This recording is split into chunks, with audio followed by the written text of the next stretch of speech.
तो अब हम करेंगे एग्जाम्पल नंबर 13। क्या लिखा हुआ है क्वेश्चन में देखेंगे। How many terms of the AP 24, 21, 18 must be taken so that their sum is 78।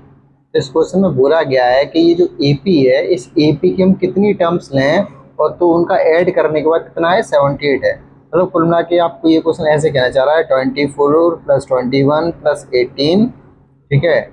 ये एक एपी है, इसमें कितनी टर्म्स लें तो हमारा ऐड करके कितना आ जाए, 78 आ जाए।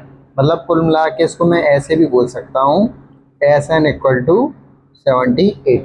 अभी इसका नंबर ऑफ टर्म्स हमें पता नहीं है तो मैंने एस एन लिख दिया है, ठीक है। तो sum of n terms of an AP is equal to 78, ठीक है। अब हमें इसमें एन की वैल्यू फाइंड करनी है। अब एस एन का फॉर्मूला क्या होता है, n by two, two a plus n minus one d equal to 78, ठीक है। अब हमें इसमें ए और डी की वैल्यू चाहिए। अब ए और डी की वैल्यू किससे मिलेगी, इधर से मिलेगी, ठीक है। तो जैसे इसको ये जो ए पी है ना अपना, इसमें फर्स्ट टर्म अपनी कितनी है 24, सेकेंड टर्म अपने पास क्या है 21। अब कॉमन डिफरेंस निकालेंगे कैसे, a two minus a one.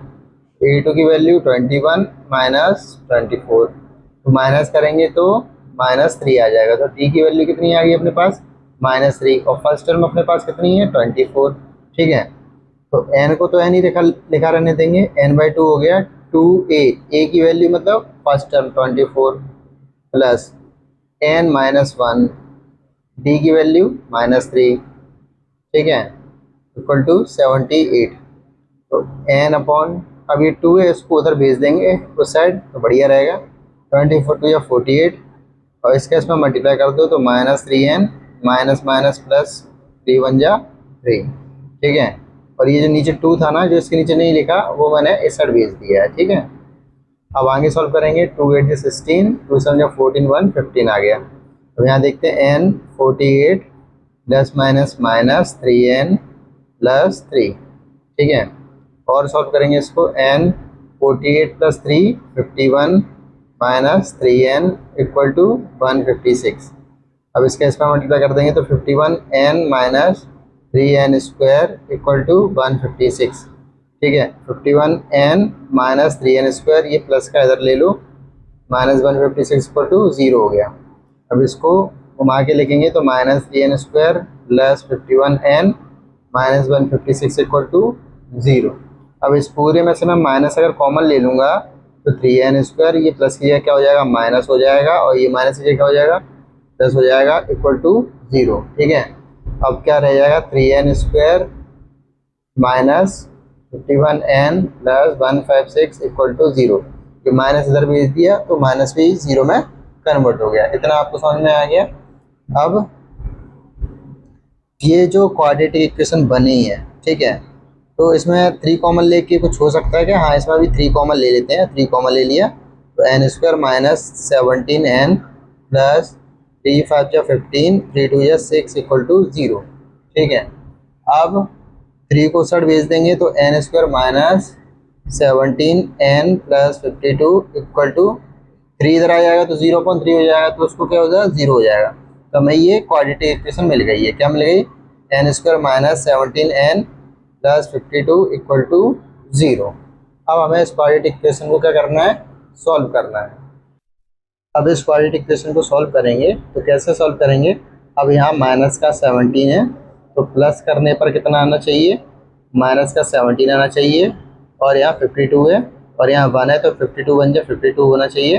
तो मल्टीप्लाई करने पर हमारा कितना आना चाहिए, 52 आना चाहिए। तो हमें 2 नंबर ऐसे सोचने हैं कि हमारी ये दोनों कंडीशन सेटिस्फाइड हो जाए। अब हम कैसे दिमाग लगाएंगे, तो या तो आप क्वाड्रेटिक फॉर्मूला से सॉल्व कर लो, अगर नहीं कर पा रहे हो तो एक काम करो, ये जो 52 है ना, इसके फैक्टर्स देख लो, मल्टीपल्स, मतलब 1 का 52 में मल्टीप्लाई करोगे तो 52 आएगा।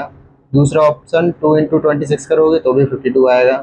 तीसरा ऑप्शन 3 से होगा, ये 3 से नहीं होगा डिवाइड, 4 से होगा, तो 4 1 जा 4 और 4 30 जा, तो ये भी एक है। 4 के 13 में मल्टीप्लाई करेंगे 52 आएगा। और एक बात दिमाग और लगाओ, 4 प्लस 13 करते हैं तो 17 आएगा, लेकिन हमें माइनस का 17 चाहिए, तो हम क्या करेंगे, -4 और -13 ले लेंगे। तो इससे क्या हो जाएगा, जब -17 हो जाएगा और -4 का -13 में मल्टीप्लाई करेंगे तो 52 आएगा, क्योंकि माइनस माइनस क्या हो जाता है, प्लस हो जाता है। ठीक है, तो इसको क्या कैसे लिखेंगे आगे, n square -13n -4n plus 52 equal to 0।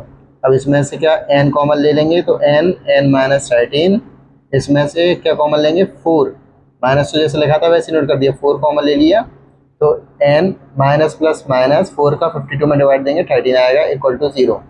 तो n -4 और n -13 इक्वल टू 0। अब हम क्या करेंगे, n -4 इक्वल टू 0 कर देंगे और n -13 इक्वल टू क्या कर देंगे, 0 कर देंगे। तो -4 उधर जाएगा तो n इक्वल टू 4 और -13 उधर जाएगा तो n इक्वल टू 13। ठीक है, तो n की हमारे पास दो वैल्यू निकली है, एक 4 निकली है और एक 13 निकली है। तो अब कुछ बच्चे सोच रहे होंगे यार ये दो वैल्यू सही है। हाँ भाई, ये दोनों वैल्यू है, ये सही है, यही इसका आंसर है। तो इसमें मतलब दो आंसर हो सकते हैं कि n की वैल्यू मतलब शुरुआत के 4 टर्म्स लें। ठीक है, ऐसे समझो, जैसे अगर हम शुरुआत की 4 टर्म्स ले लें तो उनको ऐड करेंगे तो 78 आ सकता है। अब कैसे, जैसे यहाँ 24 है, फिर 24 में से 3 गए तो 21 आया, 21 में से 3 गए तो 18 आया और 18 में से 3 जाएंगे तो कितना आ जाएगा, 15 आ जाएगा। अब ये मान लो शुरू की 4 टर्म हो गई। ठीक है, बस यहाँ तो आपका आंसर कंप्लीट हो चुका है, मैं बस आपको चेक करा रहा हूँ। तो देखो इन चारों टर्म्स को मैं यहाँ लिखता हूँ, 24 प्लस 21 प्लस 18 प्लस 15। अगर मैं इन चारों को ऐड करूँगा ना तो मेरा 78 आएगा। ठीक है, तो मतलब 4 टर्म भी इसका पॉसिबल आंसर हो सकता है और इसकी आगे और बढ़िया है, मतलब 13 टर्म लिख दी अपन ने, अगर उनको भी ऐड करेंगे तो भी आंसर हमारा 78 आ जाएगा। आई होप आपको ये एग्जाम्पल नंबर 13 समझ में आ गया हो।